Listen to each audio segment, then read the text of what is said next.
Hello and welcome back guys to the another video of mission 90% class 10। So इस video में हम discuss करने वाले हैं chapter number 9 household circuits of ICSE class 10 से linear science physics. तो चलिए देख लेते हैं इसमें से हमें what to study and how to study. So सबसे पहले तो हमारे पास 9.1 आ जाता है।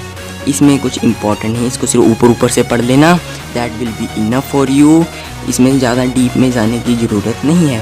Then we have 9.2 same for this, इसमें से भी ज़्यादा डीप में जाने की ज़रूरत नहीं है, एक बार ऊपर ऊपर से पढ़ लेना, समझ लेना बस, ज़्यादा डीप में जाने की ज़रूरत इसमें भी नहीं है। Then we got 9.3 house wiring और रिंग सिस्टम, ये इंपॉर्टेंट है। सो इसमें से आपको ये अच्छे से पढ़ना पड़ेगा। रिंग सिस्टम आपको सारा पता होना चाहिए, इसकी प्रिंसिपल, इसकी यूसेज सारी। और then we got advantages of the ring system, ये 4 एडवांटेजेस दी हुई हैं, 4 की 4 आपको करनी पड़ेंगी। ज़रूर नहीं इतना बड़ा लिखना है, थोड़ा लिख लेना, लेकिन मेन पॉइंट्स हैं जो इसमें वो आपको पता होने चाहिए कि है क्या। उसके बाद हमारा कनेक्शन दिए हुए हैं अप्लायंसेस को छोड़ो, advantages of connecting the appliance in parallel, ये आपको करना पड़ेगा। और disadvantages of connecting the appliances in series, ये आपको करना पड़ेगा। 2 इसके हैं, 3 दिए हुए हैं, इनमें से 2 कर लेना, ठीक है, 2 ईच, तो आपका ये हो जाएगा। एग्जांपल्स सारी करनी पड़ेंगी, एक्सरसाइज भी, ठीक है। उसके बाद some essential components of house wiring system आ जाता है हमारे पास।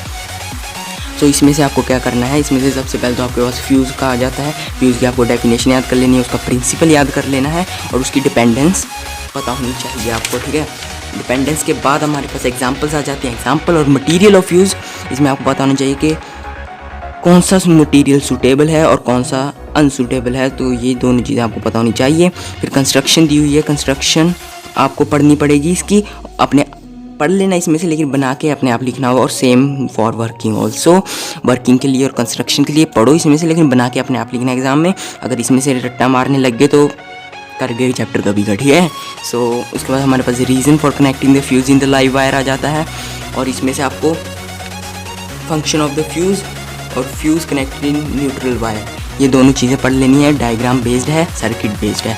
Then we got current rating of a fuse, current rating में आपको पढ़ लेना है इसका, यानी कि एवरेज करंट कितना होता है और कितनी स्कोर दी जाती है। उसके बाद ये फार्मूला लिखा हुआ है नीचे ब्लू बॉक्स में, ये आपको पढ़ लेना है। देन अनदर ब्लू बॉक्स, इसको आप छोड़ सकते हो, ठीक है। उसके बाद नोट आ जाता है, बहुत इंपॉर्टेंट नोट है, ये आपको सारे का सारा नोट करना पड़ेगा। Then we got MCB miniature circuit breaker, इसके बारे में आप पढ़ लेना, एग्जाम में पूछ लिया जाता है, जो नीचे ये 2 पॉइंट्स दिए हुए हैं इनमें से। Then we got switch, switch के लिए आपको 2 तरह के स्विच दिए हुए हैं, सिंगल पोल स्विच और डबल पोल स्विच, और इन दोनों को आपको डेफिनेशन और इसमें जो जो लिखा हुआ है वो सब पढ़ना पड़ेगा। Then we got last 3 lines, बहुत इंपॉर्टेंट है जो।